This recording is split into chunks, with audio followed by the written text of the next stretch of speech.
It is 6:30 p.m. and I call this meeting to order. Please stand and we will recite the Pledge of Allegiance. I pledge allegiance to the flag of the United States of America and to the republic for which it stands, one nation, under God, indivisible, with liberty and justice for all. This is a regularly scheduled meeting of the Winona City Council. Votes will be conducted on a voice call rather than roll call unless requested by a member. This evening, I've got quite a few mayor's comments. We will start with an opening statement regarding the summary of conclusions for the performance evaluation of the city manager. On October 5th, 2021, the council held a closed meeting to evaluate the performance of city manager Steve Sarvey. In accordance with governing law, at this council meeting, which is the next open council meeting following the previously mentioned closed meeting, the city is required to summarize the conclusions of the evaluation of the performance of city manager Steve Sarvey reached by the council at the October 5th, 2021 closed meeting. The conclusions are: city manager Sarvey did not request that such meeting be open to the public. As a result, the evaluation of city manager Sarvey's performance took place in a closed meeting as provided under Minnesota open law meeting. As chairperson of City of Winona, I will now provide a summary of the conclusions reached by the council from the October 5th, 2021 evaluation. Number one, the city will conduct a more formal evaluation of Mr. Sarvey's performance. Number two, that Mr. Sarvey be placed on administrative leave with pay. Number three, that Mr. Sarvey can consider voluntarily resigning from employment within the city. I also have a special retirement this evening for one of our longest tenured volunteer commissioners that I am aware of. Thank you to Commissioner Laverne Olson, who has served on the City of Winona Planning Commission for 45 years. He was first appointed to the Planning Commission on December 9th, 1976. He will be stepping down after his last meeting next week on October 25th, 2021. During Commissioner Olson's time serving, many housing subdivisions were approved, including, but not limited to, Knott Valley, Pleasant Valley, Charmer Estates, Valley Oaks, and most recently, Cedarbrook. Commissioner Olson also served on the Planning Commission as numerous site plans and commercial subdivisions were being developed. Some of those were Kmart in 1978, Fleet Farm, Burger King, the first one, and the second, Raymer Fish, Riverbend Industrial Park, JT Shane Industrial Park, and the Winona Technology Park. Laverne, we appreciate your service and dedication to the City of Winona. I would like to personally thank you for 45 years of continuous volunteerism within our community. And we've made a plaque for you. So if you'd come on up, I'd love to give that to you. I would like to also state that Laverne was my landlord in college for 2 years. Oh. I did. I took care of the place for him. Yes. So. Well, thank you. Thank you, Laverne, for everything. All these years, 45 years. I was 3 years old when you started, just to give you some perspective. Well, I enjoyed all 45 of them. I enjoyed being involved with as far as what was going on in the city and helping and work in some small way to move the city forward as far as growth and et cetera. And I thank the previous councils and previous mayors and all the people that were involved in reappointing me every 3 years. And because it was, for me, it was fun. And I decided to go out now while I went out on top rather than wait until health would force me out. Absolutely. So thank you very much for the plaque. Thank you. And I'll always be around. Sounds great. Thank you again, Laverne. Thank you. Thank you, Laverne. It's just incredible. 45 years of volunteering for the city. That's awesome. Love it.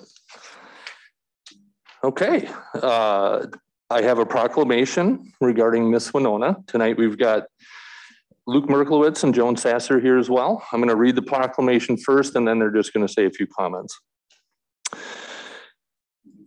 Proclamation. Whereas the Miss Winona program was established in the city of Winona in 1946 and is a preliminary to the Miss Minnesota and Miss America program.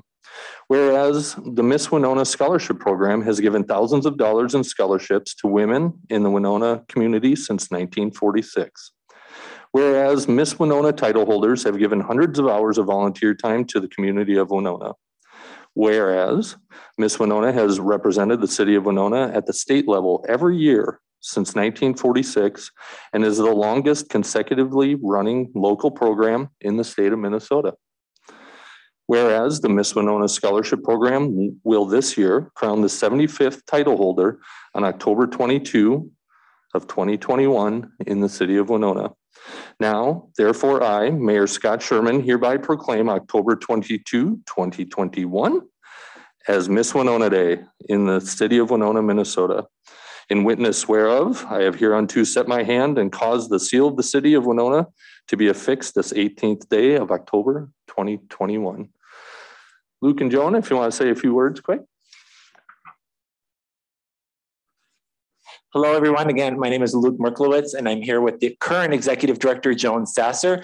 And we thank you, the mayor and the community of Winona, for allowing us and numerous volunteers over the decades to help secure scholarship over hundreds of thousands of dollars, service, and success. And so again, this Friday, we will be celebrating the 75th Miss Winona Scholarship Program. And we are really excited because there'll be at least, as of right now, 16 or 17 former Miss Winonas returning all the way back from the 1958. And so it will be an event out at Signatures.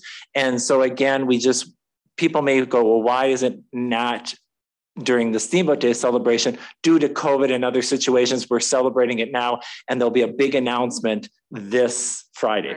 So again, thank you all. And we continue to have a great relationship with the community of Winona and celebrate all the great things that are here. Thank you. Thank you so much. Would like to come up? I've got a proclamation for you. Thank you, folks. Yeah, thanks for everything. That's awesome. Thanks again, Luke. Appreciate it. There you go. We're going to display this too for the whole audience on Friday night. Having 75 local title holders is Thank you. really awesome. Yeah, Absolutely. appreciate it. Thank you. Thank you very much.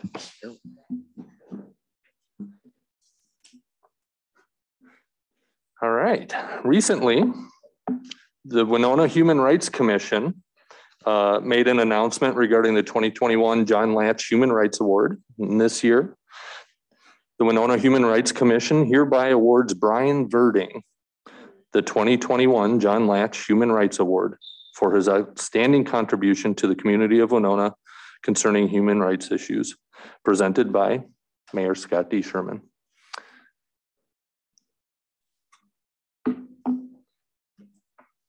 Brian's moved away from Winona, so unfortunately he's not here this evening. We can give him a hand anyway. I'm sure he would be very gracious. Absolutely. Thank you, George. I'd like to make an announcement regarding Manufacturing Month. The city of Winona would like to join the Winona Area Chamber of Commerce in recognizing Winona's manufacturing and technology companies. Governor Walz recently proclaimed October as Manufacturing Month in Minnesota. The manufacturing industry employs more people in Winona County than any other sector. Currently, 1 in 4 jobs in our county are considered manufacturing. We all know someone in our community that works in manufacturing. Thank you to those skilled workers and all of our manufacturing businesses within this extremely important part of our local economy. Lastly, as many of you know, The city of Winona is starting work on our comprehensive plan update project that we'll be working on for the next 1.5 to 2 years. To direct the overarching project, I'm appointing the following members of the public to the comprehensive plan update steering committee. Andre Rousseau, Annette Freiheit, Brian Bulow, Andrew Guzzo, Jeff Van Fossen, Jovi Rocky, a student representative from WSU's Equity and Inclusive Excellence Department, yet to be named. It's kind of hard to find a student that'll stick around for 2 years for a project like this, but we're working on it. Lori Lucas, Michelle Alexander, Nathan Woodworth, Rochelle Schultz, and Sadie Newman. I'm excited to see what this diverse group of community members develops for the comprehensive plan, and I am eager to see this work underway. The steering committee intends to meet monthly starting this month and will report to the Planning Commission and City Council as the project develops. There will be many upcoming opportunities for community members to help create a vision for the city of Winona. Keep an eye out for events and surveys in the coming year as we look for input regarding what we want Winona to look like and become over the next 10 to 15 years. And that will end my comments for the evening.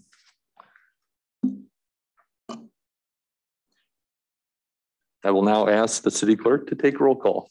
Mayor Scott Sherman. Here. Councilmember Young. Here. Mueller. Here. Alexander. Here. Iden. Here. Worzakowski. Here. Rapinski. Here. Tonight we'll have 3 public hearings on the agenda. For each public hearing, staff will make a short presentation, and then I will ask if anyone from the public wishes to speak to the matter. You must clearly state your name and address, and you will be given up to 3 minutes to make your testimony. I will call 3 times for public comments. Once the hearing is closed, the public may not participate in any discussion by the city council. Under the required public hearings, item 2.1 is to levy assessments for the 2021 sidewalk replacement project. I will now open the public hearing. Does anybody from the public wish to speak? Again, does anybody from the public wish to speak regarding the levy assessments for the 2021 sidewalk replacement project? One more time, does anyone from the public wish to speak? Hearing no one, we'll close the public hearing. I'd make a motion to adopt the attached resolution to levy the assessments. Second. We have a motion from Michelle, a second from Eileen. Any discussion? Hearing none, all those in favor say aye. Aye. Opposed? Motion passes.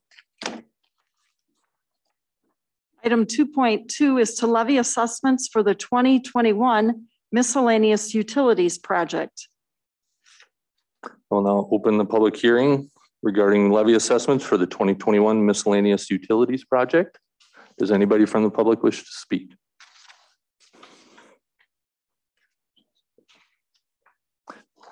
Again, anybody wish to discuss the levy assessments for the 2021 miscellaneous utilities project?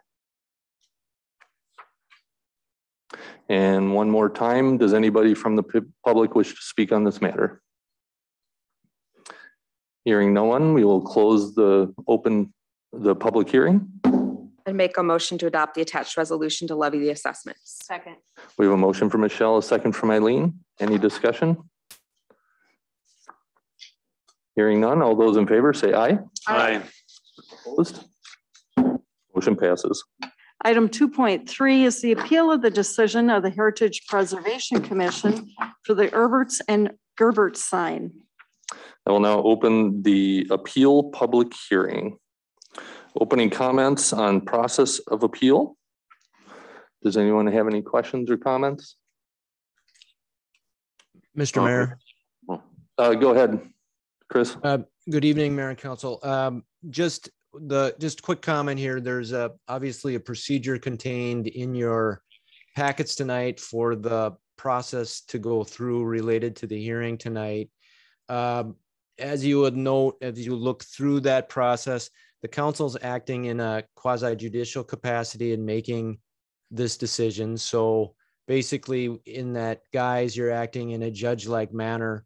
So you should refrain from giving opinions or making comments, with the exception of asking questions to presenters, but you should refrain from expressing your opinions on the subject matter until all of the evidence and testimony is received, and it's then time for deliberations of the council. And so that's item number 11 in the process. So if you could wait until item number 11 to deliberate, and then obviously there's a resolution in your packet as well that has 3 alternate options for you to choose in terms of a decision tonight. And then I believe Luke Sims is going to give a brief status overview as well. Thank you.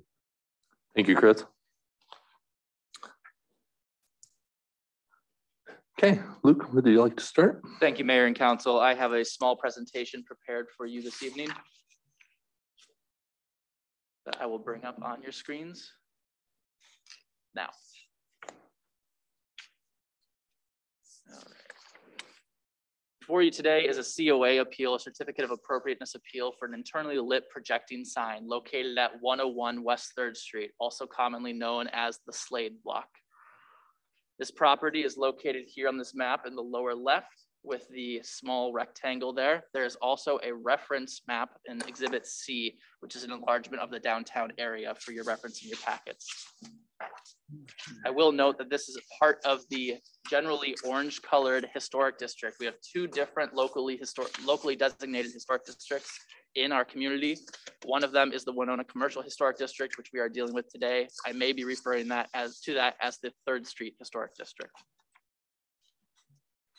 The Winona Commercial Historic District and the Slade Block. The Slade Block, built in 1886, is a contributing property to the Winona Commercial Historic District.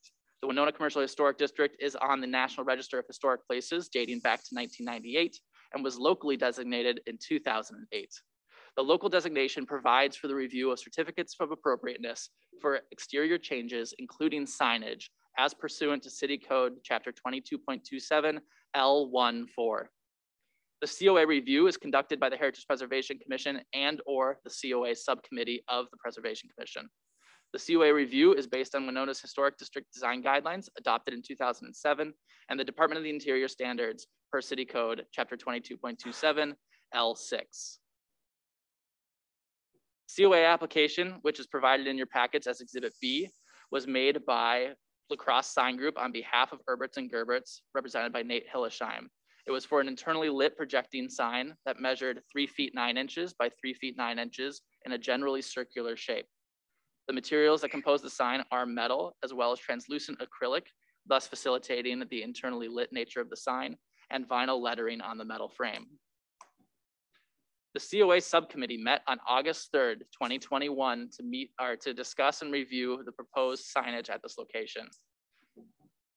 The COA committee did request additional documentation and referred the application to the full HPC for a public hearing.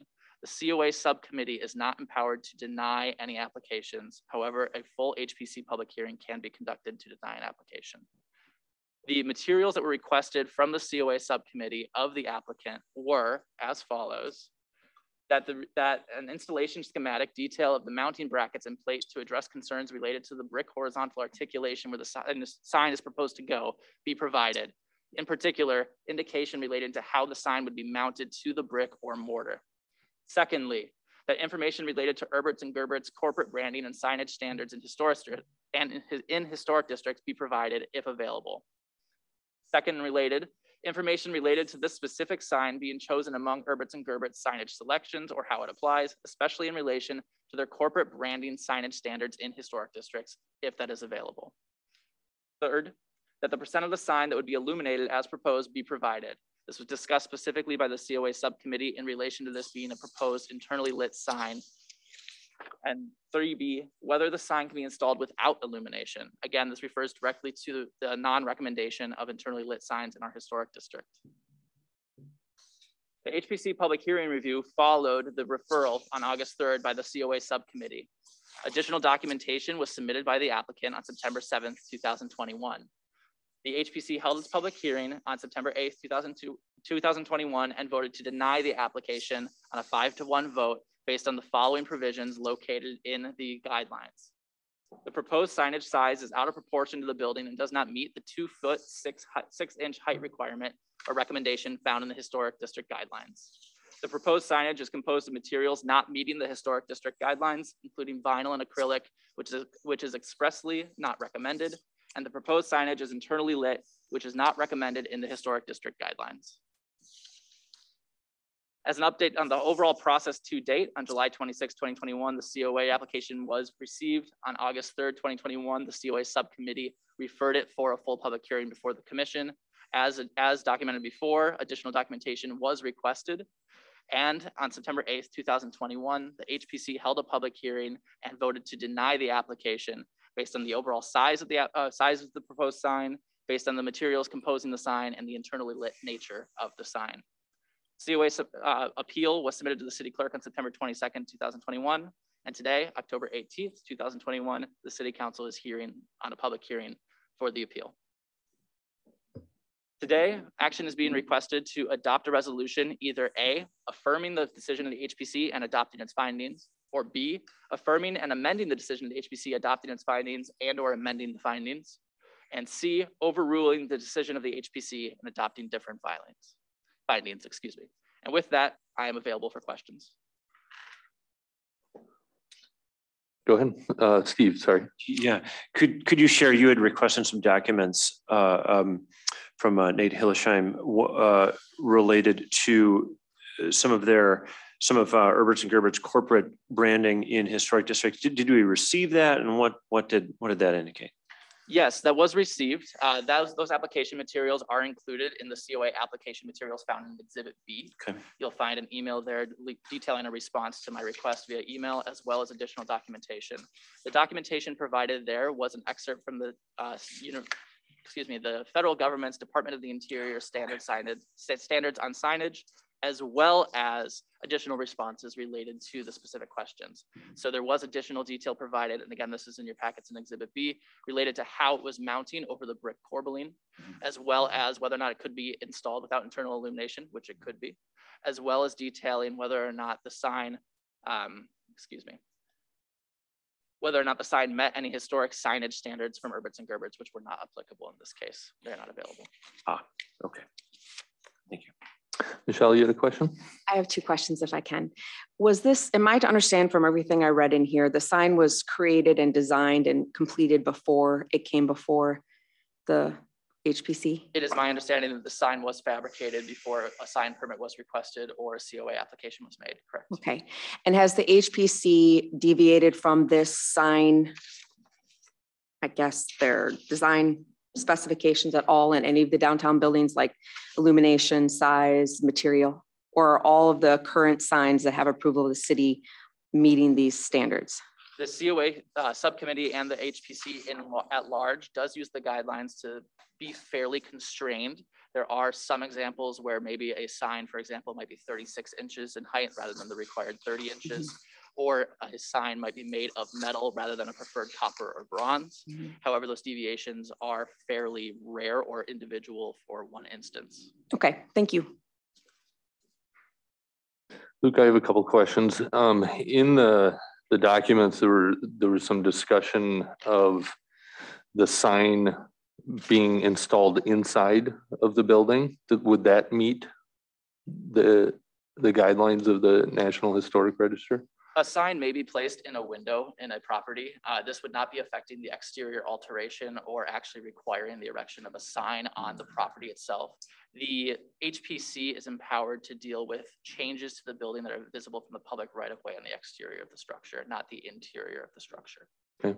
And then also, if the sign were to be installed but not lit, is there any precedent for that at all? There are a number of signs that are either disconnected from their electricity in downtown that were generally erected before, actually, I should amend that. All of those signs were erected before the 2007 Historic District Design Guidelines. They are not connected or actively illuminating at this time. So there is precedence for that to be done. And it would be up to this body to determine if that was a requirement of this sign. Sure. Thank you. Any other questions from council, health staff? No. We do have Nate Hillesheim here, owner of Herberts and Gerberts. Nate, if you would like to be heard by the council, now is your opportunity. Thank you.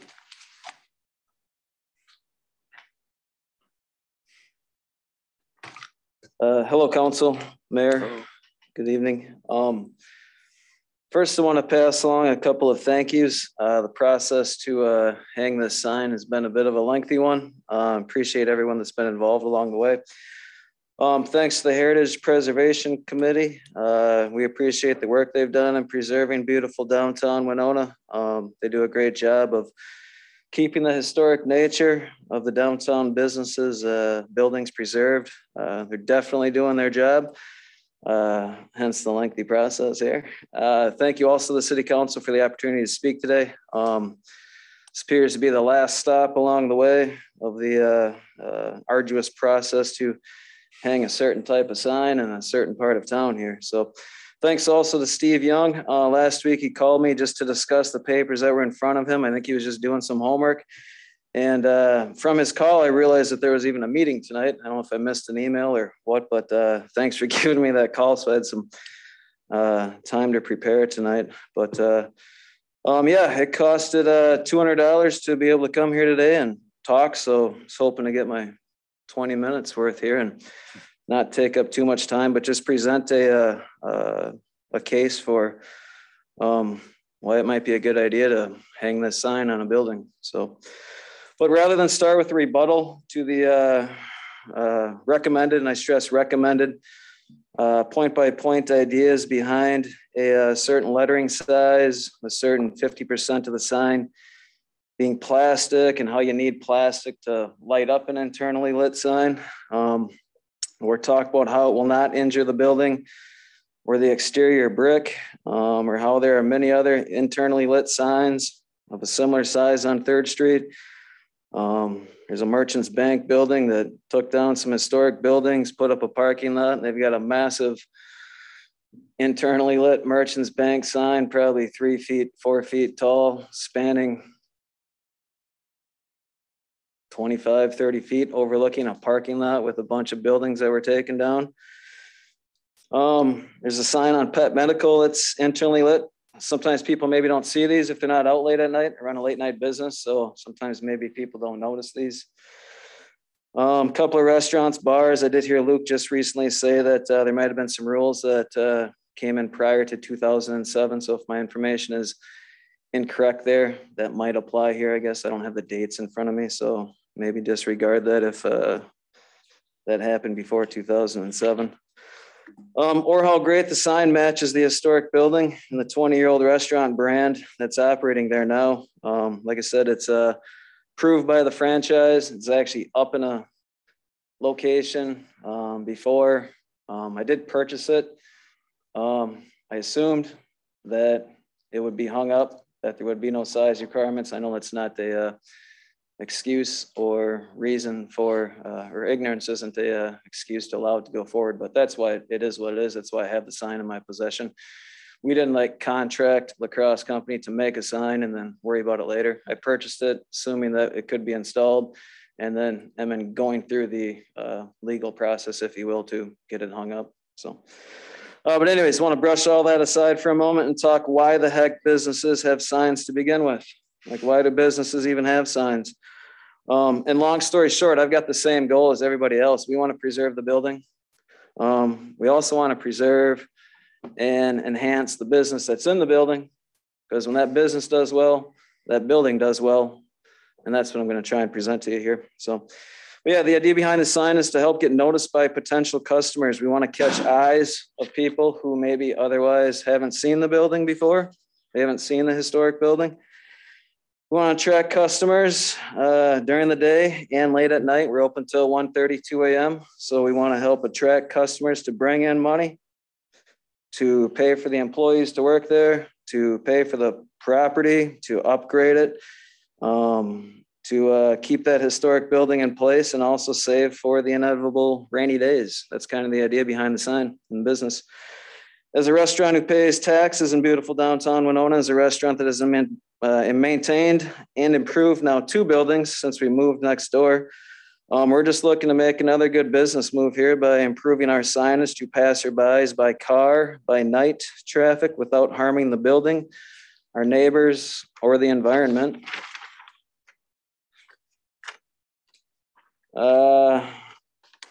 So yeah, while investing in buildings in historic downtown Winona, we know that we also have to compete with other businesses near and far from historic downtown Winona who have not had to abide by the same rules. So we've got competition in the neighborhood. I think you just showed a map where we were a part of a certain area of downtown. Happy to be a part of it, but we do compete with neighbors within a couple of blocks that don't have to abide by the same regulations, is what it is. But yeah, we're looking to attract customers and let people know about the building. So we can go back to the benefits of internal lighting, the benefits of plastic, the benefits of sign size, because there are good parts of those materials, and discuss how those factors will not take away anything from the historic nature of the building. Building stays in place. In fact, if you looked at some of the diagrams, I can even see where the sign, how it protrudes from the building, actually exposes more of the brick of the building. Right now, our sign takes up a larger part of it. So one can make an argument that the new sign will actually show more of the building, I guess. And happy to discuss any of those topics too with regards to components of the sign and the benefits if anybody has questions on those. We can also move forward and vote to approve a new sign at the E&G restaurant and overrule the historic preservation recommendation. Again, good people on the committee. Everyone's doing their job. We're just following the legal process. A quick Google search too will tell you there's many local and national historic building codes that do allow for plastic projecting signs. Reason is all the time is for increased visibility. Kind of the same argument that I'm presenting, which is, I know we didn't have plastic back then. It's not 100% plastic, but we do want to advertise the business. The business does well. The historic building does well. Idea.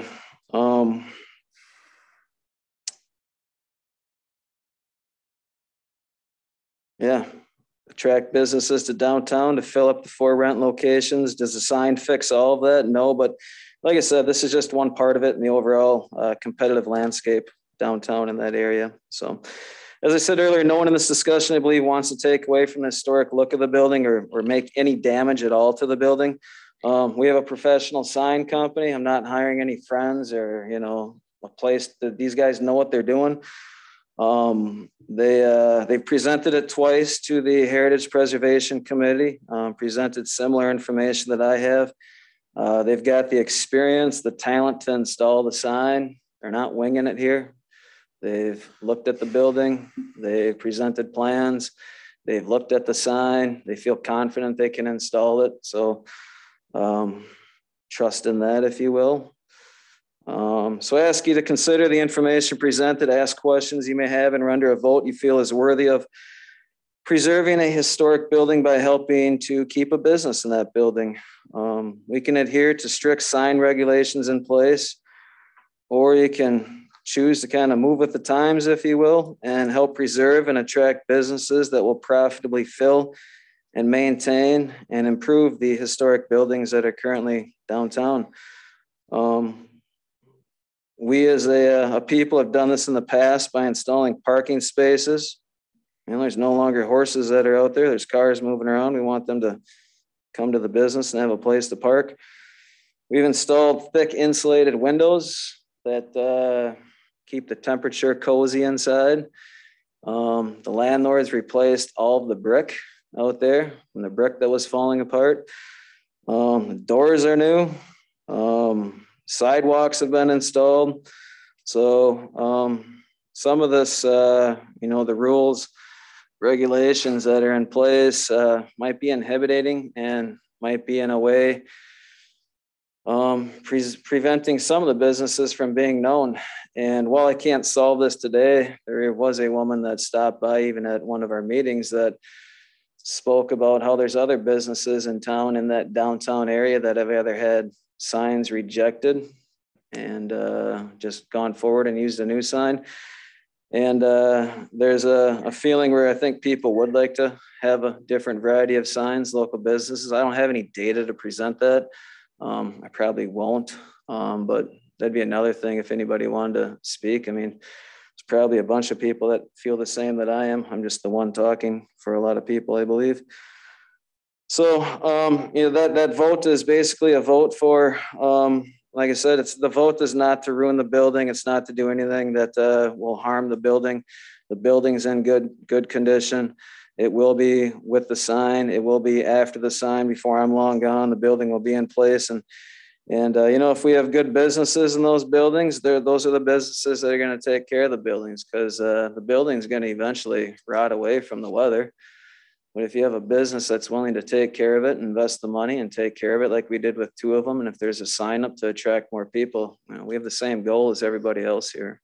So keep in mind, historic businesses didn't have to operate with food trucks operating during prime hours.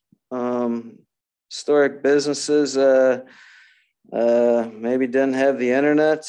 They didn't have cars and trucks and automobiles and late night traffic. So again, we're just kind of adjusting to the competitive environment here is all that's going on. But yeah, times change, and sometimes maybe we just have to adapt some rules to not only preserve the building, but also preserve the businesses that are in those buildings. A business sign is part of this, especially in the restaurant industry. We run a restaurant.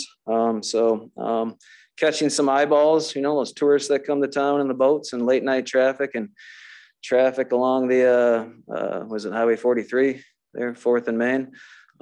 That's an important part, you know. We appreciate everybody locally that stops down at the store, but I also know that from a customer base that we are looking to attract, you know, travelers and people that don't know what Herbert and Gerbert's is. So if we can catch some eyes, that helps. Spend the dollars within the historic district, rather maybe somewhere else. So yeah, a vote to approve this sign is a vote to improve and maintain the historic buildings downtown. Healthy, competitive businesses filling historic buildings is a wonderful way to preserve and protect the historic, beautiful downtown Winona buildings. That's what I had to say, and I appreciate everybody listening and giving me the time to present that side of the story. Thank you. Thank you, Nate. Does anyone from council have a question for Nate? Eileen? You mentioned something about neighbors and competitors in the district downtown who don't have to abide by the signage rules. Is there something in particular you have in mind? I mean, that's a broad statement. It's a what statement? It's pretty broad. I'm just curious, what are the examples that you're following as far as deviating from this? Yeah, well, we could name some current ones, I guess. Otherwise, I think Luke, you had a map. Did I see that earlier? I didn't bring any digital information, so I'll borrow what was used earlier if it's possible. But, you know, those rules apply to that block, that area. So up the road, if there are some fast food places or Hardee's or McDonald's or any type of other restaurant that might be up the road near the highway. Okay. You know. I guess I'm asking because, for example, the McDonald's is not in a historic building. So maybe this is a staff question, are there exceptions for those? I mean, those were built before these rules. So I'm just curious if exceptions were made for them. Council member, McDonald's is not located in a historic structure. Okay. I will note that occasionally we do have to play catch up with some people who erect signs or other elements or make changes to their buildings without permission. So we do follow up with those as quickly as we can as staff. Okay, but we haven't, since these rules have gone into effect, by and large, any deviations from this code have been very slight. Correct. Thank you. Any other questions for Nate? I do have one clarification. I believe the woman who was speaking at the HPC meetings, she had stated that she had been denied and yet she had been approved on her signage. Is that correct? Mayor and council, there was a member of the public who did speak at the last Heritage Preservation Commission public hearing, who did state that her sign was denied. Her sign was approved with a slight adjustment to the 30 inches. It is seen here in this location, the square sign, which is 30 inches by 30 inches, 2.5 feet by 2.5 feet. The only application that was denied of the 23 certificates of appropriateness from October of last year to October of this year was the one that you are hearing today. Nate, do you, I guess the current signage, you know, I'm familiar with like the corporate franchisee agreements. Is there anything stating regarding updating of exterior signage at all, or branding of the store in that regard? And is the old sign beyond useful life? Are you asking just why are we removing Yeah, the old why are you sign? doing a new sign? Yeah, Well, I don't know how much honesty you want here, but all of it. no, I don't know. I try to be friendly in business. No, I mean, I purchased a sign from a guy in town and thought it was gonna last 7, 8, 9, 10 years like our previous ones have. And it was looking nice and beautiful for 2 or 3 years, but it faded tremendously in the last year and a half. It's gone to crap. And I looked for a way to fix it and what I thought was improving it, and purchased one from a Denver location.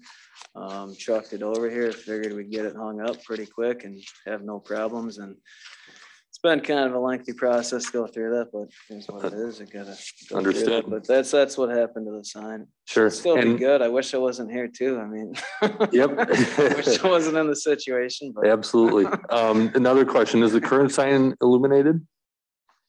it's not. It's lit from the outside. So I think Joel presented the amount of light that gets shown from the internally illuminated sign is of the same amount as the current sign. It just projects, you know, our sign faces, our current sign is large, but it faces some trees and it's exposed to the sun. And this new one would be less of an exposure. I thought it's going to be smaller. Like, what would be the problem? But it's what was I going to say there? I'm sorry, I drew a blank there. That's okay.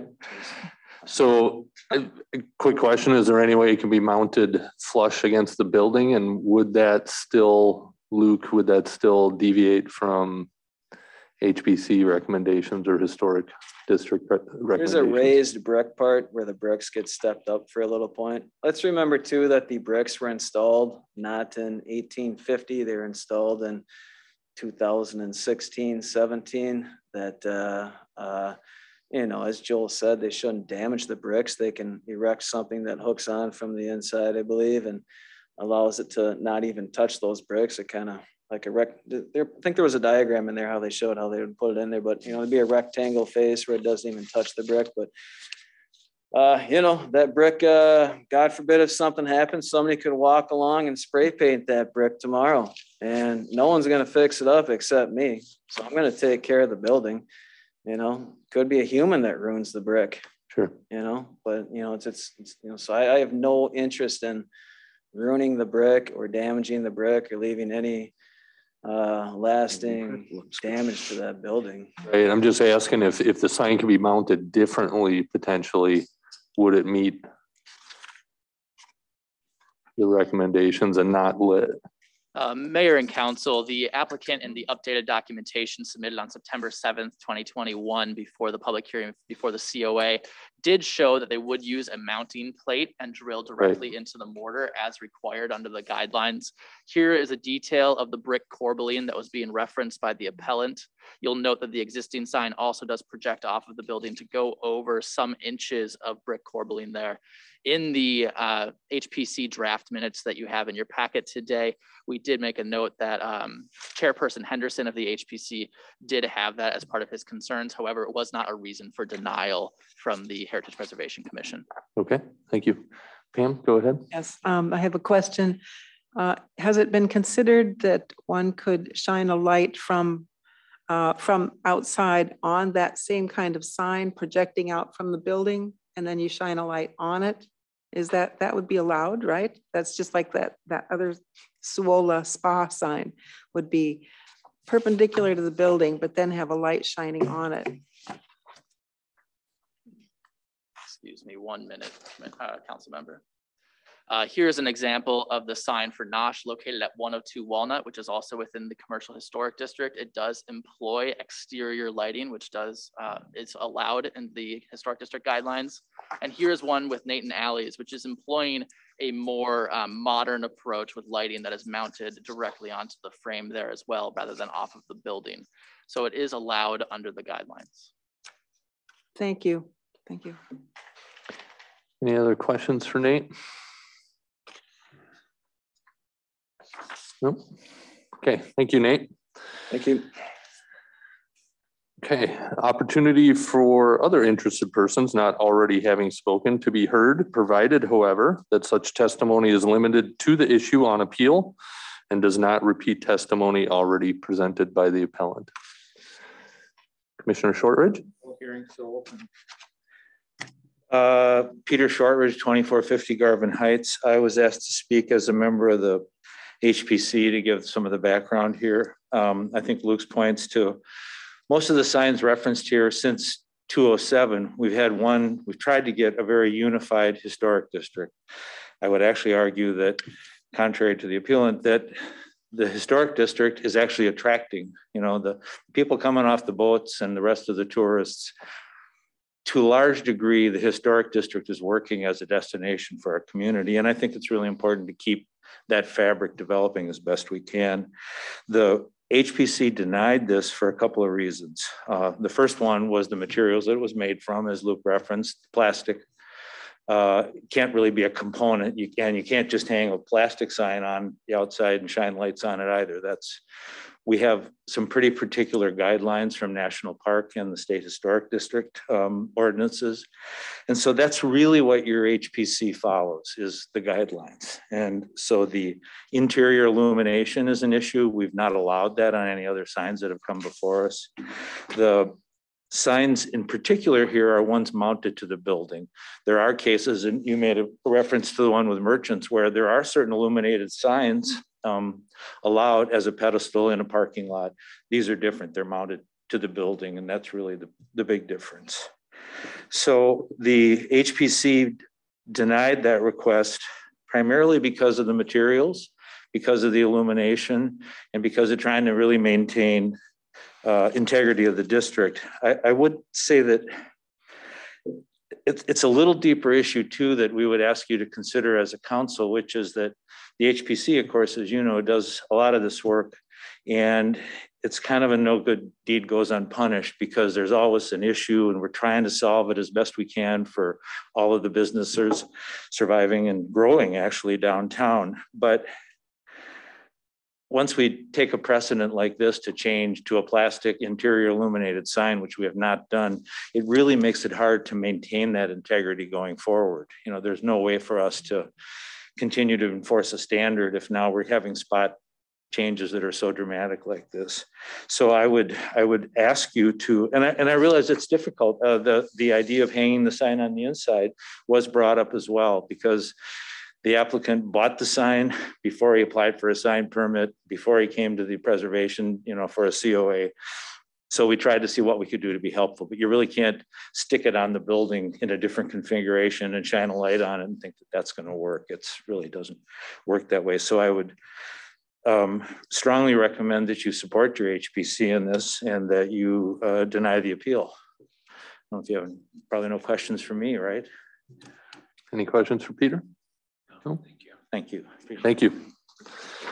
Any additional questions from City Council for members of City staff? Aileen? I have one.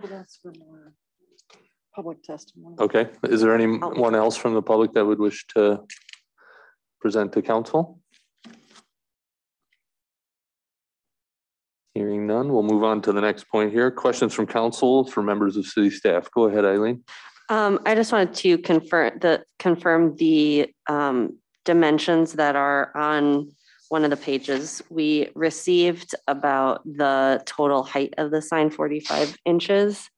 And you had mentioned that there have been some signs that have been allowed to go a little bit bigger than that, but bigger than the 2.5 feet, which is 30. So this is 15 inches taller than other ones. What's the biggest amount of deviation as far as size for signage that's been allowed?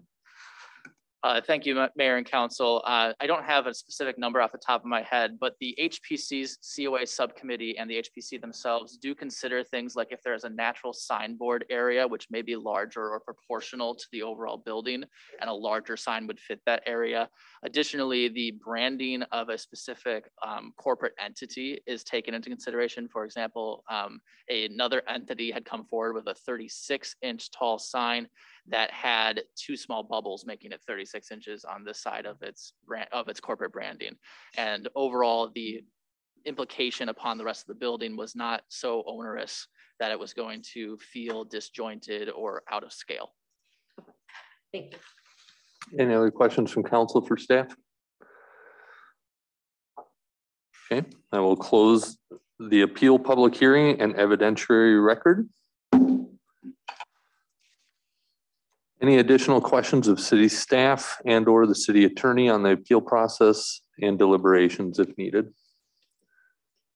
No?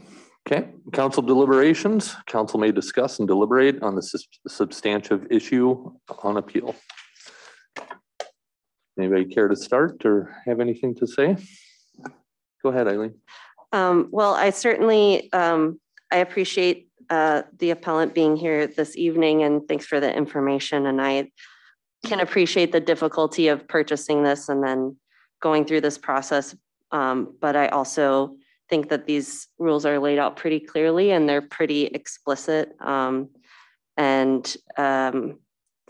I'm having difficulty seeing why we should make it an exception when we've been pretty consistent across the board, especially in our historic district. Go ahead, Steve. Thank you, Eileen. I too would agree with Eileen. I'm very sympathetic to small business, and I, salute Nate for his 20 years of successful business in a tough industry, in the restaurant industry, and they make good sandwiches too. But I really feel we need to stick with our HPC rules that are clearly laid out. It's a clear process. And we will regret, I believe, if we grant exceptions. It'll be nothing but exceptions if we give this exception tonight. Michelle? I actually like the sign. The problem is where it is. I maybe could have gotten past the height. I could have maybe gotten past the internal illumination, because you're correct. Down on 2nd Street, just a block away, you can see the illumination from the movie theater. I get that. The light of it doesn't seem to be that bright. The problem for me is going to come back to the material. And of course, I would prefer a smaller sign. At first, when I read through this, I thought that you had it fabricated prior to even checking the permitting, but I think I understand that you purchased it and realized you had to pull a permit to put a sign without realizing there were additional conditions in a historic district. And I am sympathetic because I own buildings in a historic district. I understand. But I couldn't overrule the HPC on this. And even if I was willing to look at 1 or 2 of the items, it doesn't solve your problem, because the sign is fabricated out of materials that make it less than ideal. The metal I could get past, but the vinyl and the acrylic are problematic for me. And we have asked too many businesses since 2007 to comply to these rules, and have denied at this very table other building owners' requests for signs that actually had the right material. They were just way too big. And so to go back now and to change just because I happen to like that sign doesn't seem reasonable. So much like my West End counterparts, I am not going to vote to affirm at this time. I'm going to vote to affirm the decision of the HPC, not to overrule, even though, again, I really am sympathetic, because I think it's quite a nice looking sign, and it was probably a really good find for you. And if we had chosen to preserve our 1920 to 1956 timeframe instead of our 1800 to 1920, I think the sign probably would have fit in perfectly. But unfortunately, our boom era was in 1880s, and that is the era that our district has settled on. And I think it's the right one given the age of the majority of those buildings. Thank you, Michelle. Eileen? No. I'm sorry, Pam. God darn it. Sorry about that. So at first glance, when I looked at these materials, I did like the looks of the sign because it looked like it would brighten up what is kind of it would brighten up the corner. It would brighten up the place. But I agree with the previous council people speaking that it is rather graphically, it doesn't suit the historic nature of the building. And I would be afraid that others would go ahead and do the same thing, want the same kind of thing. So no, I think we'll stick with the HPC tonight. Thank you, Pam. George? Yeah, well, what materials are acceptable? Thank you, council member, mayor and council. The materials as laid out in the actual guidelines are bronze and copper and wood. Oftentimes the subcommittee, the COA subcommittee or the HPC at large consider metal to be satisfactory for meeting that intention, particularly as you look at different finishes that would be able to replicate similar or look similar to those metal finishes. Thank you. Thank you, George. Thank you, Luke. Mayor, I just want to say, I'll be honest, I don't really have a problem with the sign.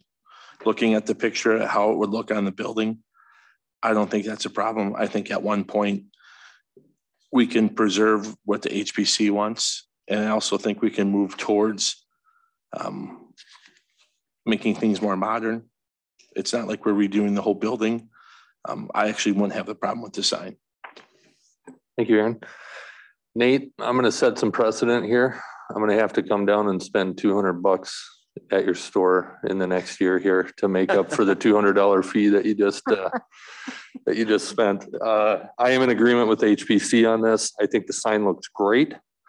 I can appreciate the fact that you tried to bring it from another location, and unfortunately, you have a building in a historic district. So I will be following along with the majority of our council this evening as well. I'd make a motion to affirm the decision of the HPC. Second. We have a motion from Michelle, a second from Eileen. All those in favor say Mr. aye. Mayor, Mr. Mayor. Sorry. Yes. Just for clarification of the record, so that would be to adopt the resolution with alternate one? Yes, sorry, I turned the page and I couldn't find it quickly. Yes, alternate one, please. Thank you. I keep my second. All right. Thank you. Yep, we got a motion and a second. All those in favor say aye. Aye. Opposed? Nay. Motion passes. Moving on to the petitions, requests, and communications. Reminder that the public is not allowed to speak during these agenda items unless you have a request before the council, and I have given you permission to speak. Item 3.1 is appointments to the Planning Commission of Brian Bulow, Paul Schulmeyer, and Rick Jacks. Move to approve those appointments. Second. Motion from Michelle, second from Eileen. Any discussion? Hearing none, all those in favor say aye. Aye. Opposed? Motion passes. Item 3.2 is an application for an off-sale 3-2 malt liquor license for the new Quick Trip at 1058 Homer Road. Move to Motion approve approved. the application. I will second. We have a motion from George, a second from Michelle. Any discussion? Hearing none, all those in favor say aye. Aye. Opposed? Motion passes. Item 3.3 is a resolution to welcome refugees from Afghanistan as adopted by the Winona Human Rights Commission. I make a motion to deny that resolution and instead reissue our Project Find Welcome Statement from 2019, which makes us a commitment to welcome community, which specifically recognizes our interest in welcoming immigrants and refugees, especially that have challenges. Further, I would motion that we send this back to staff and give it a little bit of teeth, as we have no resources, we don't have any funds, and we have no way to actually integrate the people into our community, that we meet again with the county and the school board and possibly the state to look at if there's ways that we can actually help as a joint body integrate some of our Afghan refugees into the community. And I encourage all of the people through whatever faith-based or nonprofit organization that signed up with Voglia and the vets to be a host family, that they work on that. They don't need a further resolution from me or anyone to do what they think is right. They have the full right to do that. And based on our 2019 vote, we've more than made that clear to the community and the state that we are willing to welcome refugees. Hoping I can get a second. I'll second that. Okay, we have a motion from Michelle, a second from George. So could you please clarify what all was in? Sure. So in 2019, we as a council already committed to being a welcoming community, which specifically is referencing immigrants and refugees. So I don't think we need to redo this. Originally, when this was brought to my attention, I had asked to have it sent to the Human Rights Commission for them to explore talking with the county, the state, and the school board, who would more heavily be affected as the county deals with human and health services and public health, and the school board would be dealing with immigrant students trying to integrate into their community there. And the state may actually have programming. And as we as a city don't have any of that, I wanted to include the other governmental entities in the bigger discussion on this topic, because I already knew we had the welcoming resolution. So that would be my recommendation, is that we just reissue our welcoming letter that we've already signed, that have submitted, that is a part of our 2019 packet. I'd asked Chad earlier to send it to me so he knows where it is.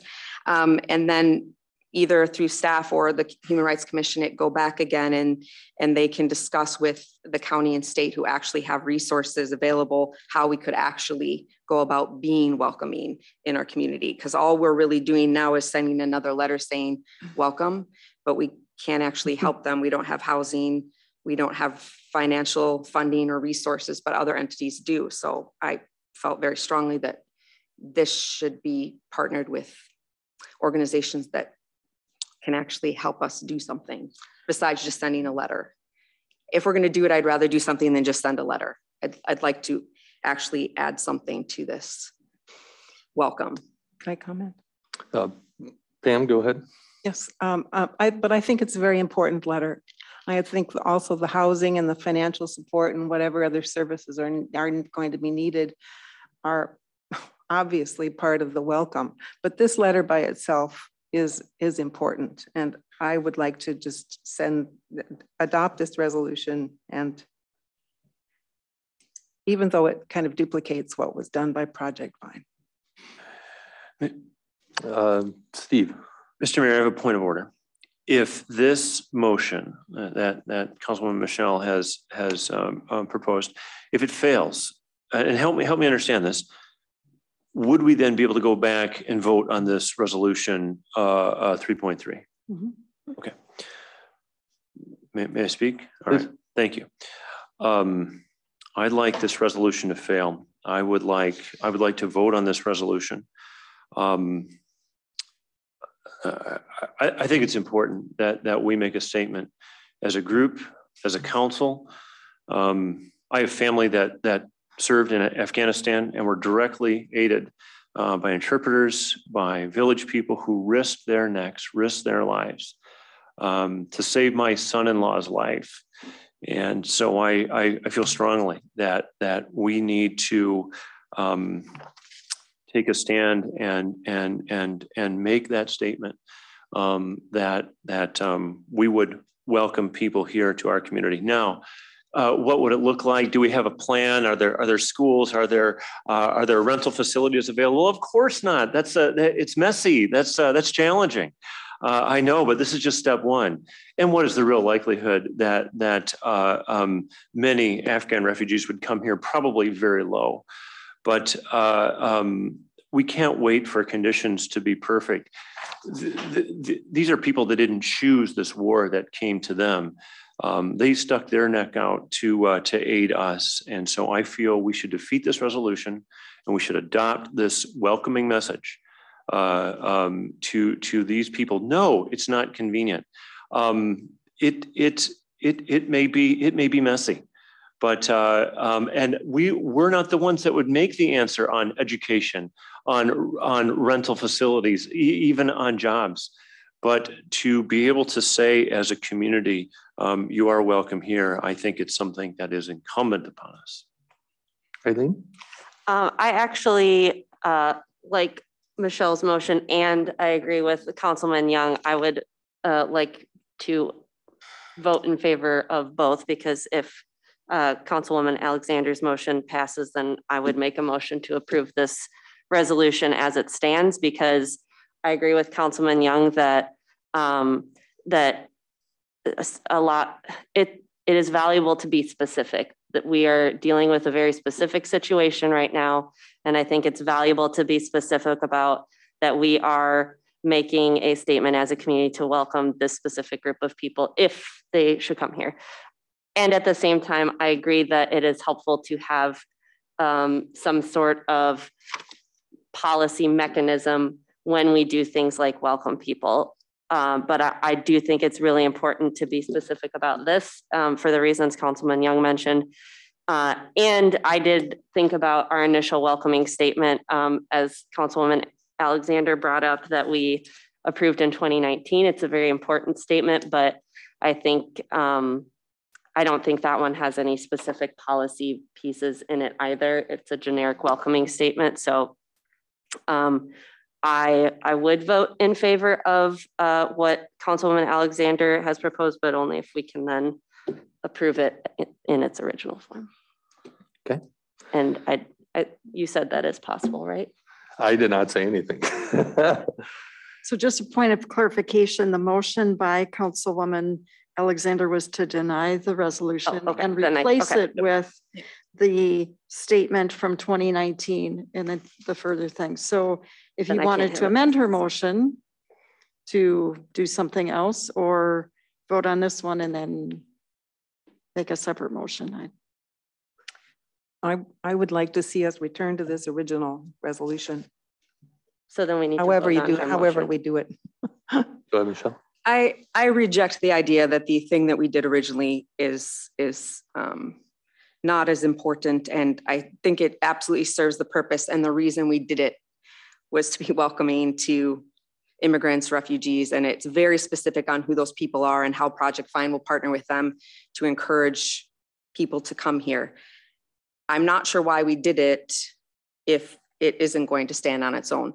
Further, all of the statements I made about incorporating those other entities is because we have no power here. I mean, this will be, I know it makes us all feel good because I have no problem with refugees coming here from anywhere, especially this group who worked with our troops, but it's really meaningless in and of itself because it accomplishes nothing except for kind words. And I'm not saying kind words are not a purpose, but this body meets to facilitate specific goals. And this really is outside of our purview then, because we can't do anything that we are offering to them. And I'm understanding that we can't have everything in place, but they're also not ready to go.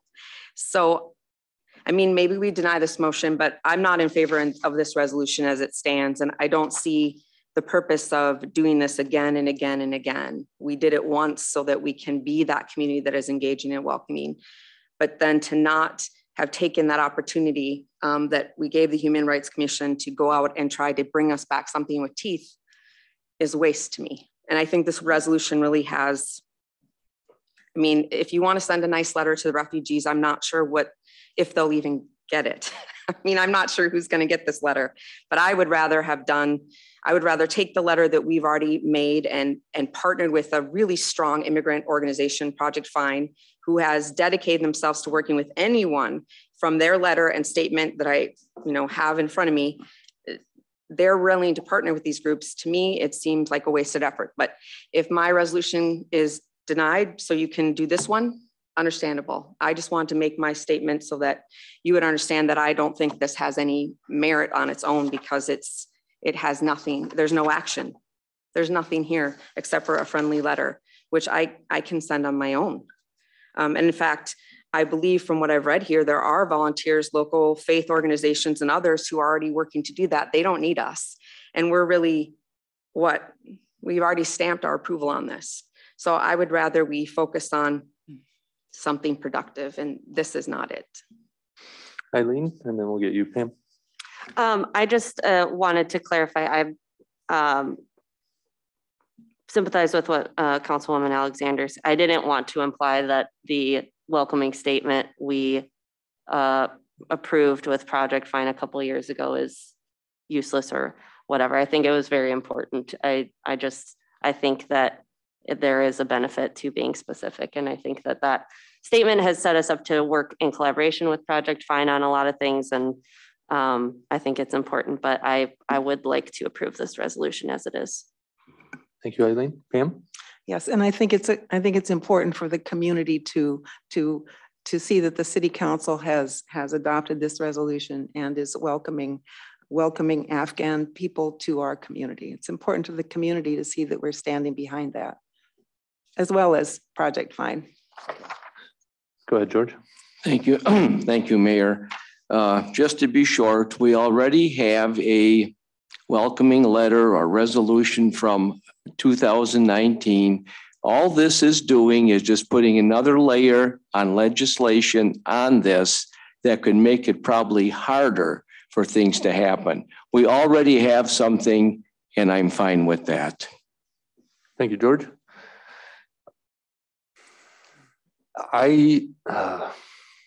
So the Human Rights Commission in general, their primary function is to investigate and report human rights violations. In watching how HRC operates and in discussions with HRC members, I've had direct quotes where they tell me they are toothless. They don't have a lot of ability to do anything outside of when human rights violations come to their table. I feel like this is an important one because of the connection to the US military, to the connection of our veterans who served with a lot of these Afghan refugees that have come to our nation. And they are refugees. On my block, I have a Honduran family that moved in this past year. And in regards to the support systems that are available within Winona, I've witnessed firsthand the outpouring of support for this family. Now, they are not refugees, this Honduran family, whereas the Afghans are. And in this respect, I feel that this is an important resolution on many different levels. And while it seems like it's doubling up on the welcoming statement from Project Fine, I do feel that it is pertinent and also timely in that we are saying to people who are literally an hour away from us right now, we are saying you are welcome here beyond a statement that was made years ago with Project Fine. And that is another function of the Human Rights Commission that I believe is useful in that we as a city can make these comments, and it is necessary for us as council to make these statements heard. In that regard, I would like to see this specific resolution go through. And I would also like to see something to the effect of maybe at the next meeting, but a reaffirmation of the welcoming statement that we originally had in place with Project Fine. Go ahead, Steve. Mr. Mayor, are you saying you support the current motion? I do. Or no, I support this resolution. Okay, thank you. Yes. Thank you. Yep. Do we have a motion on the floor to support this resolution as it is? No. We do not. No. So step by step. Okay. George. Just to back up, what do you mean by reaffirming our welcoming statement? Well, basically doing something similar to what Michelle was talking about in regards to using the welcoming statement to say that all are welcome in Winona. They already know that. Yep.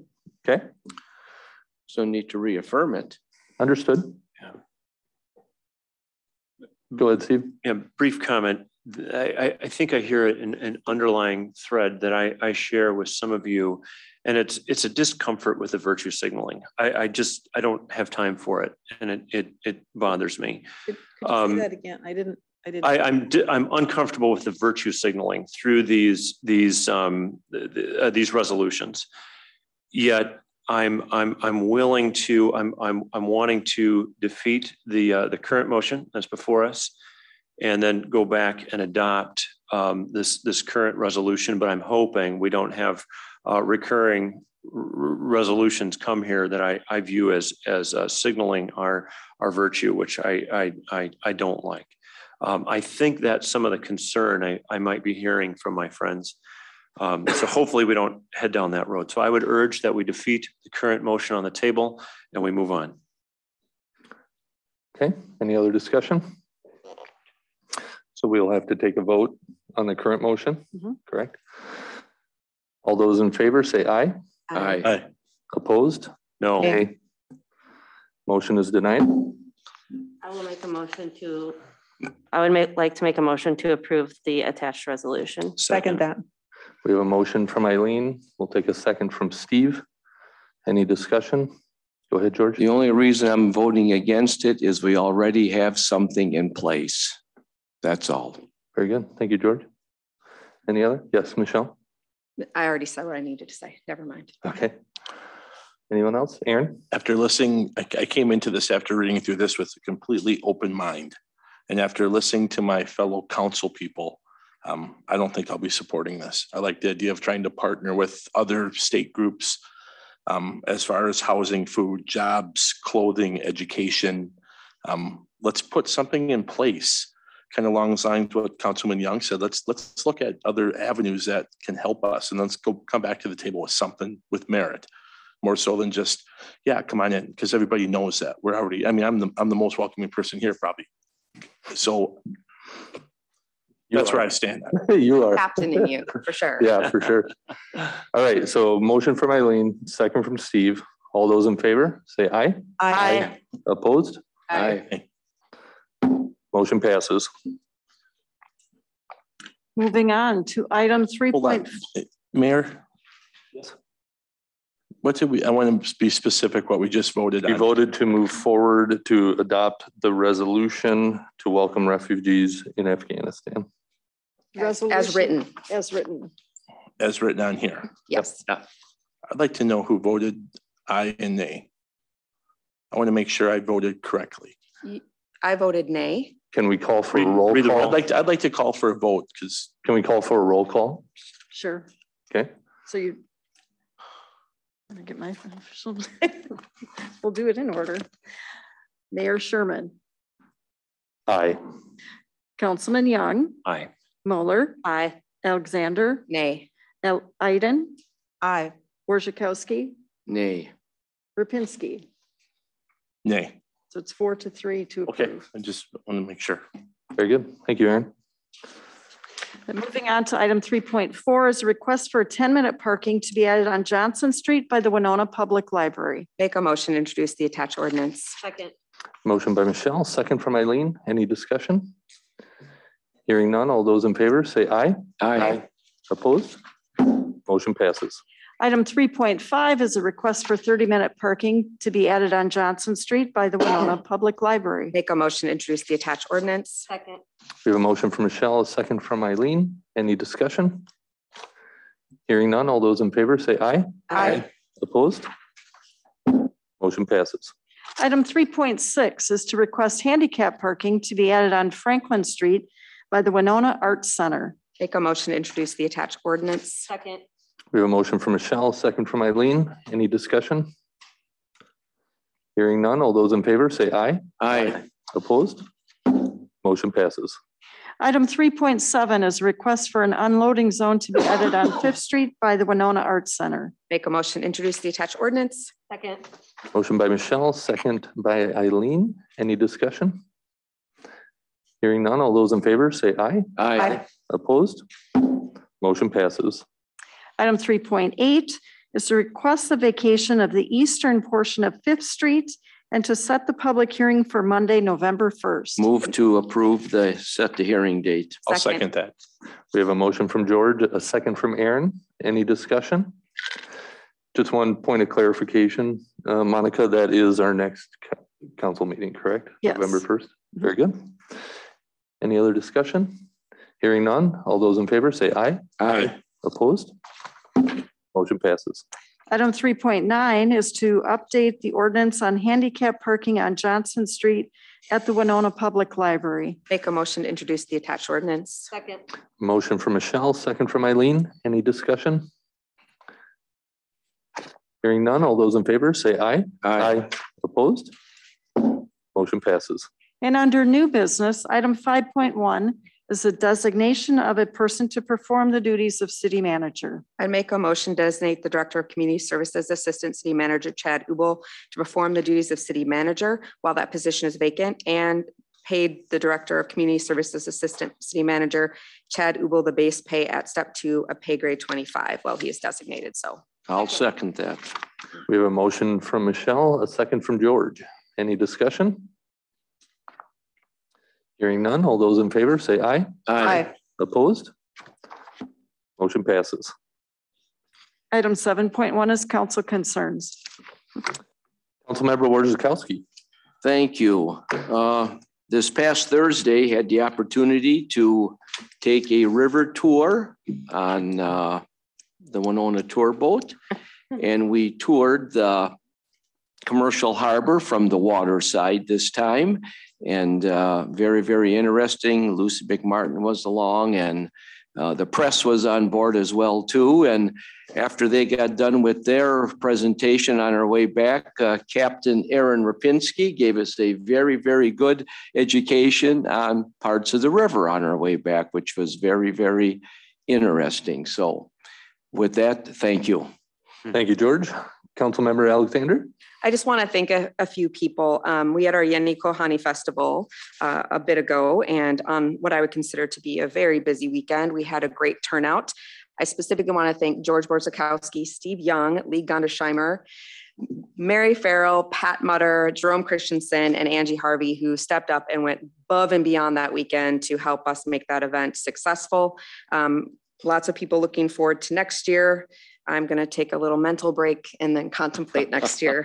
And then I'm going to take a page out of George's book. My delightful, extraordinary, wonderful older brother has a birthday tonight. And so happy birthday, Joe. Thank you, Michelle. Councilmember Iden. Well, first, I would like to talk about a suggestion I have. That's that we ask Brad Budnick, the city's IT guy, to come to perhaps a pre-meeting and give us some training on what's going on, the threats to our city's website through various means, including emails to all of us. I know we all take the trainings that come out online, but I think, and they're great, but I think we need more in person. And I think it would be a good idea in person. So if you agree, or if Brad agrees, I would think it'd be worth our time. Take a look at that. Yeah. Oh, and another thing, another thing is that we were talking tonight about historic architecture. Well, I don't know if any of you have not been in the Winona Arts Center, especially. That is the oldest extant wooden church building in Winona.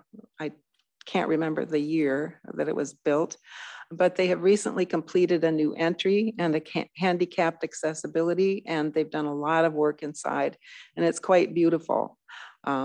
If you haven't been there recently, I'd encourage you to go. There's a lot of concerts and films coming up, and as well as there's an art show called Art in the Time of COVID. Really talented people amongst us who turned their hand to art during the COVID restrictions, and it's all up on the walls. It's quite impressive. That's all. Thank you, Pam. Councilmember Mueller. I have a question for Brian. Is it possible to look at, however we say it, Vila or Villa, and Gilmore Street, that intersection? I've gotten some emails and phone calls from folks who've had some close calls, and I'm just wondering if it's something, now that we have the street going out past Gunderson and there might be more traffic there, if we can look at if that might need a light at some point or something like that. Just a few too many people are having close calls trying to cross that intersection and get to the mall or get to the, yes, pedestrians. Okay, thank you. Oh, boy. Here we go. Got my tomatoes. Personally. Solve the problem. It'd be better if I said it. Yes, Jeez Louise. thank you. That's all. Thank you, Eileen. Councilmember Young. Oh, nothing. No, I'm good. Thank you. Just more roundabouts, right? Yeah. All right, perfect. Councilmember Rapinski. Nothing, Mayor. Okay, other than a phenomenal boat tour with George Borzkowski. All right. Very good job. Moving on to the consent agenda. There are 5 items. The approval of the minutes from October 5th, 4th and 5th, excuse me. 3 ordinances, 1 to vacate a portion of Franklin Street, 1 to correct the stop signs on Kansas and King, an ordinance to amend the description for parking spaces at the public library, and a claim against the city by Paige Fushi. I'd move approval of that agenda. Second. Motion by Michelle, second from Eileen. All those in favor, say aye. Aye. Opposed? Motion passes. The time being 7:55 and there being no further business to come before this council, I move we adjourn. I second that. Motion by Michelle, second by George. All those in favor, say aye. Aye. Opposed? Meeting adjourned. Thank you, everyone.